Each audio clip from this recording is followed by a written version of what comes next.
You know how every home has that one spot, the place you think about throughout the day where you can finally exhale? For me, it's my bed. But here's the funny thing, it's not just my bed anymore. Be honest, who in your house tries to sneak into your bed the most? At mine, it's a toss up between my husband and my daughters. And I get it, like it's technically my husband's bed too, but it's my bed, you know? But I get it because of the Cozy Earth sheets, and I have the silk comforter and the linen duvet cover on the silk comforter.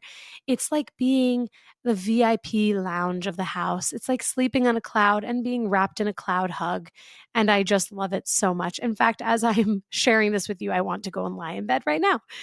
Their sheets, as I've shared with you, are made from viscose from bamboo and they naturally wick away heat and moisture so you sleep several degrees cooler. That means even on those nights when it feels impossible to get comfortable, I actually wake up refreshed. Thank goodness, because I need to wake up feeling that way. And it's not just the blanket. Of course, you can get any of their blankets, like the bubble cuddle blanket, or as I've shared, I have the silk comforter. It's a really true full on experience. The bubble cuddle blanket, in fact, has such a plush texture and mid weight feel that it's perfect for curling up in the bedroom or draped across the couch as a cozy centerpiece for all of your guests. And we're approaching fall, which is my favorite season, and then winter is my second favorite season. So that means that it is the perfect time to cozyify, as I like to say, your homes. And honestly, it makes those mornings when you just can't get out of bed even harder. And that's kind of the point. When life feels stressful, that's the spot I can't wait to retreat to. My Cozy Earth bed feels different. It's where my comfort and comfort for my family lives. And once you try it, I guarantee you, you'll never want to go back. The best part, of course, is that there is zero risk. You get a 100-night sleep trial. So if you don't love it, you can send it back, though I promise you won't want to. There is also a 10-year warranty because once you feel this level of comfort, you want it to last. So do yourself a favor, head to cozyearth.com and use my code HUMANHR for 40% off. And if you get a post-purchase survey, let them know that you heard about Cozy Earth right here, because your bed should be more than just a place to sleep. It should be your happy place too. Cozy Earth makes that possible. Welcome to the Bringing the Human Back to Human Resources podcast. I'm Traci Chernoff, and I've spent my entire professional career in HR. Each week, we'll explore the delicate balance between people and business with the aim to reconnect the two and create meaningful outcomes. Listen in as I share my own experiences, challenge the status quo, and chat with guests from various industries about our mission to bring the human back to human resources. Hi, everyone. Welcome back to the podcast. Thank you so much for being here for another week. I have with me my esteemed colleague, although only colleagues in the podcasting space, really, because I'm not an attorney, but this is Bryan. You probably remember him, hopefully know him by now, because he joins me every month for a Policy Pulse segment on this podcast. And this month, I should say, we're actually going to take a little bit of a different approach. We have some questions that have either been submitted or that we've kind of asked ourselves that we want to pose and kind of have a bit of a broader discussion about and on. And so, naturally, if you've listened to these Policy Pulse segment episodes, you know that we generally kind of come packed with all of these like recent legislative changes or updates or things that could be kind of coming down the the funnel, so to speak, in terms of HR and policy and law. And so rather than doing just that, we're going to speak a little bit more broadly, of course, as I mentioned. And so one of the things that actually Bryan and I were talking about offline just before is how some of these things that we've even reported on in the last several months, how some of these laws and policy changes or upcoming laws and policy changes are kind of pointing to a more localized effort or localization within the nature of HR and how we navigate some of these things. So, Bryan, I think I'm going to leave it to that. Maybe we start with how some of these ideas and changes proposed by some of these states have localized our roles a bit more, whether it's HR or just kind of staying on top of the legal updates. Yeah, I think I think the one of the easiest ways to sort of sum it up is that the federal government is in the process of deregulating laws related to HR, policies related to HR, employer-employee relationships. Some states and cities are not. And so now, as we were discussing just a minute ago offline, it's like HR is hyperlocal. And it doesn't matter if you're only located in Texas, you're only located in Illinois. If you have employees in a dozen different states, you have to be hyper local in your knowledge of the laws in those states, and in some cases in individual cities where you have employees. And that's kind of the thing that we've talked about for a few months now. We've alluded to, and I think we probably said multiple times too, is that HR is becoming sort of a patchwork of laws and regulations, and employers need to be aware of that patchwork, and understand, what do I need to adhere to when I hire an employee in this new state?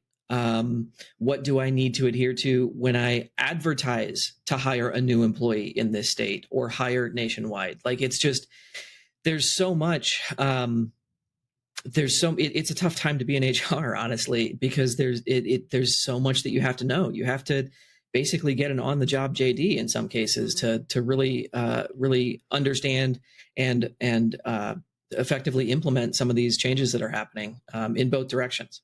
Totally. And one of the things that I had said to you before we started recording was that in my practice, I look at what the most strict state, or, this is of course assuming just the US regulations, the most strict state, because you can't, by the way, you can't apply like US regulations to like Canada or other places around the world. Don't do that. But anyway, I take the most strict state and I'm like, okay, everyone's going to fall in line to that most strict philosophy. But what we've seen, which is interesting, is that there are some states outside of California and New York, which are the most notable for being the most strict, or, most employee friendly, quote unquote, is that there are states that are starting to take strictness to a new level, even beyond what New York and California typically adhere to or require from employees. So when I think about, you use the word patchwork, I think about how in our roles, like, it's true, if you could have employees in 50 states, especially if you're a remote employer, and you have to be able to figure out, okay, well, is California or New York, are they the most strict in this thing that we assume they're the most strict with? Or is it Colorado? Or is it Hawaii? Or is it San Francisco, not even just California, right? And so I think there is an element there that puts a lot of ownership on us within HR. But then I also think about, and this is kind of what I had written down for us today, is like, beyond federal minimums, beyond these state and local laws, how do employers with this multi-state approach, kind of navigate the what could be conflicting or overlapping? Now, of course, something that's more strict, like I said, in my own practice, that's generally what everyone falls in line to.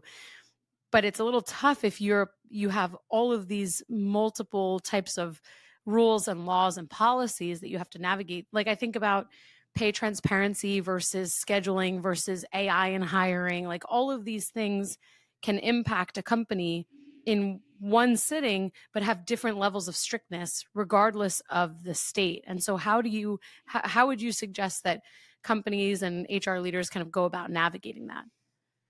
Well, I have an unsatisfactory answer to that, and it is that there is no easy way. There is no great way to go about it. Your approach is one that I recommend to clients as well frequently.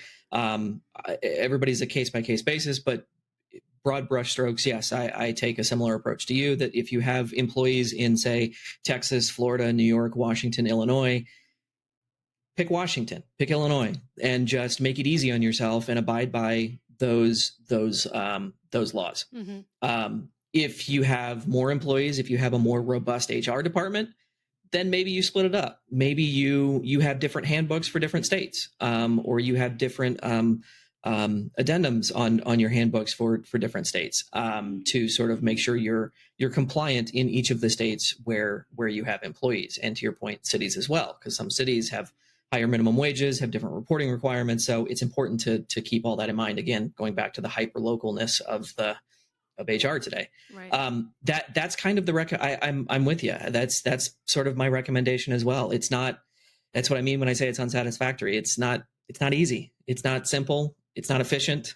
You have to figure out what's best for your business, what's best for your employees, and what sort of the differences are between the states. Like, if you have a state like Florida and a state like Washington, your differences are vast. So maybe it does make sense to have two different handbooks for your two different sets of employees. Mm-hmm. If the states are relatively similar, and you're just in a couple of states, then maybe that's okay to pick the strictest and go from there. Again, it's sort of a case by case basis, and unfortunately it's not easy. Yeah, totally. I am a big fan of addendums. I think that they solve a lot of headaches, because it's like then each person in their own state can figure out, okay, what's applicable to them. No, and I think that's pretty satisfactory. I think that helps. And I've seen, I mean, in my own like kind of life helping people with their handbooks and whatever, I see some really terribly executed handbooks, and handbooks are really important. And sometimes people are like, "Yeah, I updated my handbook like 20 years ago. It's fine." You're like, "What? What do you mean? Like things are so different even from a year." I mean, really the best practice, and at least in my book, is to update a handbook every year. At least look for any particular updates that might be relevant. But I mean, there's a lot of pressure on HR teams, I think, to be not only knowledgeable but also compliant. And when I think about the stigmas associated with HR, especially where generally handbooks kind of fall into like HR operations and things like that, that it can just feel again kind of tied to these stigmas that we're just focused on like what protects the business, and what businesses have to do to make sure that they don't get in trouble. And realistically, these regulations are also in support of employees, even in states where it doesn't necessarily feel that way. The intention is to at least have some sort of understanding of what is obligatory for a company and what an employee kind of falls into. I think about some states like Texas and Florida that generally don't really have many employee friendly laws, but there are still laws there, like a minimum wage, that are set to protect an employee in some capacity. Obviously, it's hard to argue that when you compare to another state, that might be more, again, employee friendly, so to speak, but there's a lot of ownership. And I think that in like during COVID, we saw a lot of cuts in HR, especially of course recruiting, but like just in general, a lot of layoffs amongst HR teams. And now I wonder if there's any inclination in the business landscape that's going to really kind of require businesses to further invest in HR teams and not run so lean, because there isn't. I'm sure that everyone has brought this up even within their own like experiences, anyone listening who's in HR, but there's always this like, well, what is the ideal number? What's the magic number for like number of employees to number of HR partners, right? And a lot of companies, they run up to like 300 employees with just a handful of HR people, and it's like, can you really do that? It kind of depends on your distribution, I suppose, of employees, but it's like, is that really the right way to go? I don't know. Yeah, I agree, and I've seen it myself over the last decade or so too. That like there are so many companies, like you've said, who are in that multiple hundred employee headcount range that maybe don't even have a dedicated HR team. Mm-hmm. And it's one of those things that it makes you, from my perspective, it makes you come in and think like, wow, it's amazing that you've gotten this far. No, Not because literally. HR is like this, this revenue generating type department for most companies, but it does help keep you compliant, and which is a way of asset protection for businesses. So Yeah. yeah, and I think that it's important too to sort of, I'll mention one instance of sort of some recent news out of Washington. This was just in the last few weeks. A judge ruled that candidates and job applicants can sue private employers in the state of Washington, if they don't adhere to the state's job posting requirements, namely the pay ranges that are required. And the unique thing about this, and the reason I'm calling it out, is because applicants can be from anywhere and they don't have to be qualified. So you could just sort of troll Indeed and find applicant job postings in the state of Washington, see that there's no job range, salary range posted, and then sue that employer. Whoa. Now, do I think this is going to be an epidemic of just people doing that and making a living off of it? Absolutely not. It's not Oh going to be worth your God. time. But it is sort of a it's sort of a yellow flag that, like, this is Washington putting employers on notice that there are multiple ways that you can get into trouble for not following the rules of Washington state. And so I think that's important to call that out, just to remind people that if you're hiring nationwide or if you're hiring within the state of Washington, those rules apply. Much like Colorado, we've seen that in Colorado too, where employers based in Texas have posted a job on Indeed. It's a nationwide job posting, no salary range listed. That employer gets into trouble because they're accepting applicants from within the borders of Colorado. So again, back to the hyperlocal patchwork nature of it all, you've just got to be focused and have an understanding of where you're hiring people, where you're looking for employees, and to your point about handbooks, making sure that those are up to date, because letting it go 20 years is just not. It's kind of like, yeah, it's not. I mean, it's kind of like an estate plan, right? Like you wouldn't let your will go for 20 years, right? Things change. You buy a new house, you have a kid, you get divorced, you get remarried, you have all these life changes over the course of 20 years. You're going to update that. Same thing is true with handbooks.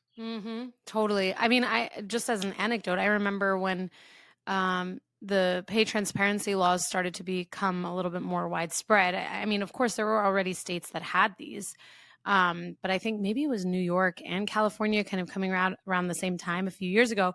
And I remember saying to my team at the time, not in HR but in recruiting, that hey, we're just we post nationwide. We're posting salary ranges in every single job, and that's just the way it's going to go. And I remember there were a lot of questions, not only from the recruiting team, but also from, the leadership. Like, is this really what we have to do? Can we just make it specific?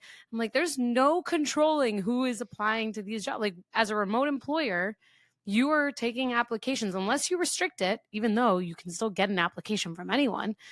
You have to be compliant in the states where you could potentially be sourcing a candidate and finding a candidate. And even still, when I scroll on LinkedIn, and of course I look at jobs, whether they're HR jobs or otherwise, and I see so many companies that don't post the salary range that are like based in New York, based in New Jersey. And it just doesn't really make any sense. I don't know. And then I question, I'm like, well, if I were interested in applying to a job there, like, is this the company where they're not even compliant with, something that's pretty easy to execute on? It's very, very, very strange. And I don't know if that, sometimes I think it's a reflection of whether or not they have an HR team, frankly, or, Mm-hmm. or I wonder, like, do they just not care? Do they think they're above this law and that they could just get away with it? But all of what you said is really interesting, that there is no controlling where people are applying. It's not like you're immediately turned off from the application when you enter your street address, or your home address, I should say. And I do think that a lot of this, I'm going to use your term again, patchwork, that is kind of behind some of the ways in which we have to work now. I think a lot of this comes from the advent of improved technology, because obviously, like, when we think about LinkedIn or Indeed, it's like, wow, you can apply for a job anywhere if it's remote, and you can work from anywhere. And yet that means that anywhere applies. So all of those laws apply. And so it's really quite interesting, I think. Yeah, it is. And so, which one do you follow? Yeah. I mean, we were talking about this offline, and I'll be brief, but like, because it's kind of a half baked thought, but we could absolutely see, in my estimation, we could absolutely see some states suing other states, for their policies, for job hiring, for example. Much like we have seen, over the last year or so, some very conservative states suing, like Texas suing New York, when doctors in New York are sending abortion pills to patients in Texas. Right. We could see something similar where Texas says, Washington, you cannot have salary ranges in job postings that are visible to applicants in Texas because we forbid having that. And we could potentially see litigation between states on stuff like that, which is, wild. Like I said, maybe it's a little wild, but I don't think it's out of the realm of possibility. No, certainly not, especially if you have a state that's trying to assert their opinion on something, right. Like how far are they going to take it? And like you've said, we've already seen that between some states. And so it's like, well, depending on the topic, they might feel really impassioned by that particular topic and take it to that level and to that extent. And then it's just at that point, it's like, what are these states doing with taxpayer dollars? Like, is this really where you want to spend it? But I mean, at the end of the day, like, it is true. It can happen. And politics can be very petty. So I wouldn't count against it personally. Well, we heard the prediction here first. So Bryan, if it happens, you can totally claim rights. I know that you also wanted to talk a little bit about this whole idea of free speech. And it's just so interesting because, like I had said to you offline, someone had brought up something similar to me recently where I was like, well, it's kind of like a fine line between what someone can and is responsible for in terms of what they say, what they can say, and what they do say online, and then what a company's ability to kind of enforce their own policies, expectations, or brand against what might have been said, because sometimes there's conflicting messaging there. And that in most cases, people can't necessarily just say whatever they want. So I'll pass to you because I know you have some thoughts there.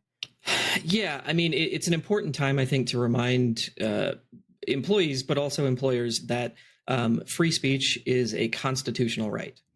And that means that means it protects you from the government as an individual, not from your boss, not from your employer. Regardless of what you want to say or on what medium you want to say it, free speech is a constitutionally protected right. Everyone inside the borders of the United States, regardless of citizenship, regardless of your heritage, you have those constitutional rights to free speech. Your employer, because America is mostly an at-will, with few exceptions, at-will country, your employer can terminate you as long as it's a non-discriminatory reason. So they can terminate you for saying something on social media. They can terminate you for saying something on a podcast. They can terminate you for basically any reason as long as it is not discriminatory and as long as it's not in, say, retaliation for a whistleblower claim or something like that. Mm-hmm. So your free speech rights as it relates to your employer are quite limited. That's not to say that you shouldn't speak your mind. You just need to be aware of the limitations of those rights that you have. Right. No, I think we should probably have like an annual reminder on this because, I scroll very deeply in Reddit. I don't really contribute a lot. I like to just read the other crazy thoughts that are not other crazy thoughts because I don't have crazy thoughts, but the people out there that have just like crazy opinions, in my opinion, crazy opinions on things. And of course there's like an HR subreddit, and really I just kind of, I browse, right? Like I want to see, and people who are not in HR will ask HR people questions in that subreddit. And sometimes I see things that are really bewildering, like, my employer terminated me or rescinded my job offer because of my social media page or because I have OnlyFans, which I don't, by the way. I'm reiterating what people say on Reddit. This is not coming out right. I do not have that. I'm barely on Instagram. You would not catch me on there. Anyway, this is not okay. Should I start over? Anyway, but you get what I'm saying, that this is like, these are questions or things that people are bringing up on the subreddit. And it's like, they're really confused why their employer takes kind of like a formal stance against them and says, you either can't work here or you can't work here any longer. And most people in that subreddit will reply saying, look, you know, an employer is like free to do that unless you're in one of these few states that are not at will. And that ultimately, like, yeah, your presence online could affect your ability to be hired or maintain your employment. And I think about, this just from the perspective of like brand connection. Like if someone has an OnlyFans or something that's maybe a little bit more controversial, or like paints themselves in like a way that maybe the company does not want to align themselves with, that's kind of that. And it doesn't matter whether you have the right to do whatever you want with whomever you want and however you want online. There is potential for repercussion. And at the end of the day, I mean, just like being a smart consumer, you can be a smart provider and like you can decide, okay, this is what I want to do for myself and I don't care if I'm fired. Or you can say, oh, actually, I don't want these repercussions. I'm going to just like not do this. And then sometimes, just my last point on this, I've actually not sometimes, it's maybe less sometimes and more so like in the past, I've had questions from friends actually who have said that they make their profiles private. Doesn't that protect them in any way? And no, it doesn't, because you can get doxxed at any time. Like whoever follows you could easily just share whatever thing you might post that you think is, appropriate for your page, but isn't necessarily something that, again, like a brand or your company would want to align with. So I think maybe it's part of maturing and is like understanding that, understanding that you are not, you have freedom of speech, but that doesn't mean that your employer wants you to say anything and everything at any time. We saw this like with the insurrection too. People were arrested, and then their employers decided that that was not, that did not align with their company messaging. That's another Yeah, example. exactly. Yeah. And I think it's asking sort of the question of, should you be able to say things? Yes, I think you should. Mm-hmm. I'm not necessarily a free speech absolutist like somebody like Elon claims to be, but I think with a few limitations, yes, you should be able to say what you want. If you can't incite violence, you can't Mm-hmm. threaten people with physical or imminent harm. Shouldn't say like just abhorrent things about other people or about people in general, or just abhorrent things, period. Um, but that doesn't mean that the existing laws that we have in this country give you the right to say those things. And yeah, I think it's just kind of understanding where we are, that there are some statutes in some states and cities that provide some protections for employees to say what they want on social media without repercussion. Again, as Mm-hmm. long as it's not inciting violence, as long as it's just not generally abhorrent speech.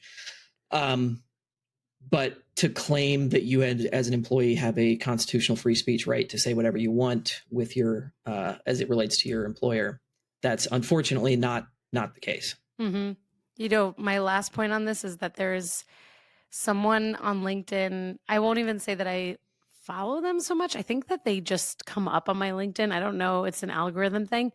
And they are like actively outing their past employer. And like, it's like, I think that's probably why I still like get it, because I keep reading like what they're saying. But it's like, see, another person from insert company name is like terminated for this thing. And like people are starting to talk, and like they're talking about the culture and like the toxicity and all this stuff. And I'm like, ooh, I just don't think you'd ever catch me doing that. Like, it's just, I get it. They're not there anymore. And so yes, they can, what's the harm in terms of their relationship with that company? But I don't know. I feel like I'm kind of a product of like my parents' generation, they're boomers, where it's like, oh my gosh, you could burn every single bridge because it's a small industry potentially that this person's in.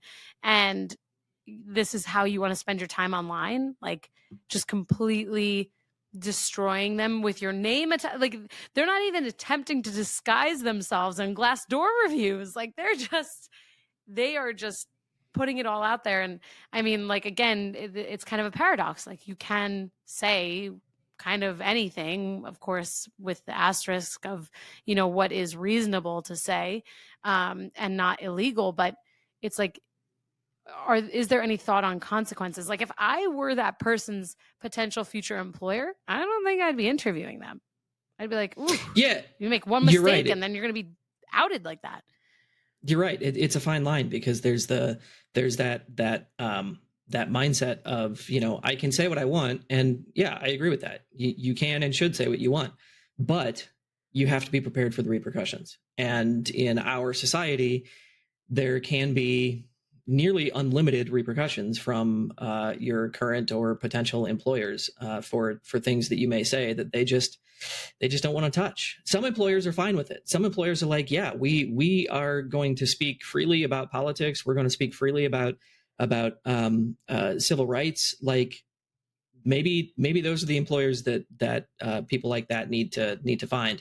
But for the most part, I tend to agree with you.